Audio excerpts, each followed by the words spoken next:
उत्पत्ति अध्याय 17। उत्पत्ति अध्याय 17। खतना की विधि के ठहराने का वर्णन और इसहाक की उत्पत्ति की प्रतिज्ञा। जब अब्राम 99 वर्ष का हो गया, तब यहोवा ने उसको दर्शन देकर कहा, मैं सर्वशक्तिमान परमेश्वर हूँ, मेरी उपस्थिति में चल और सिद्ध होता जा, और मैं तेरे साथ वाचा बांधूंगा और तेरे वंश को अत्यंत ही बढ़ाऊंगा।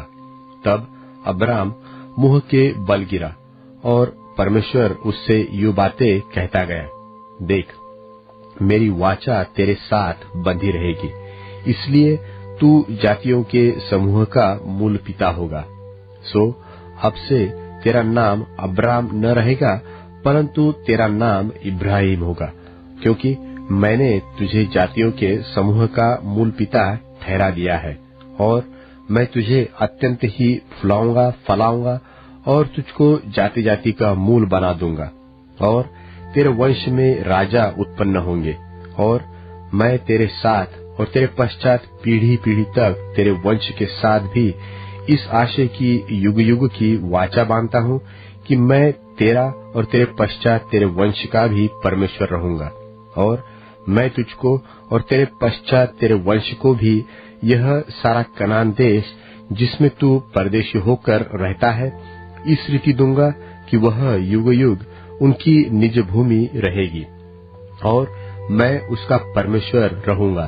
फिर परमेश्वर ने इब्राहिम से कहा, तू भी मेरे साथ बांधी हुई वाचा का पालन करना, तू और तेरे पश्चात तेरा वंश भी अपनी अपनी पीढ़ी में उसका पालन करे।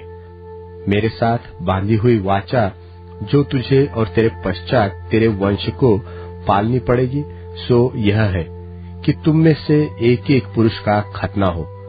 तुम अपनी अपनी खलड़ी का खतना कर लेना। जो वाचा मेरे और तुम्हारे बीच में है, उसका यही चिन्ह होगा। पीढ़ी पीढ़ी में केवल तेरे वंश ही के लोग नहीं, पर जो तेरे घर में उत्पन्न हो, वह परदेशियों को रूपा देकर मोल लिए जाए। ऐसे सब पुरुष भी जब 8 दिन के हो जाए, तब उनका खतना किया जाए। जो तेरे घर में उत्पन्न हो अथवा तेरे रूपे से मोल लिया जाए, उनका खतना अवश्य ही किया जाए। सो मेरी वाचा जिसका चिन्ह तुम्हारी देह में होगा, वह युग युग रहेगी। जो पुरुष खतना रहित रहे, अर्थात जिसकी खलड़ी का खतना न हो, वह प्राणी अपने लोगों में से नाश किया जाए, क्योंकि उसने मेरे साथ बांधी हुई वाचा को तोड़ दिया। फिर परमेश्वर ने इब्राहिम से कहा, तेरी जो पत्नी सारै है, उसको तू अब सारै न कहना, उसका नाम सारा होगा, और मैं उसको आशीष दूंगा और तुझको उसके द्वारा एक पुत्र दूंगा, और मैं उसको ऐसी आशीष दूंगा कि वह जाति जाति की मूल माता हो जाएगी, और उसके वंश में राज्य राज्य के राजा उत्पन्न होंगे। तब इब्राहिम मुंह के बल गिर पड़ा और हंसा, और अपने मन में ही कहने लगा, क्या 100 वर्ष के पुरुष के भी संतान होगा, और क्या सारा जो 90 वर्ष की है पुत्र जनेगी? और इब्राहिम ने परमेश्वर से कहा, इश्माएल तेरी दृष्टि में बना रहे, यही बहुत है।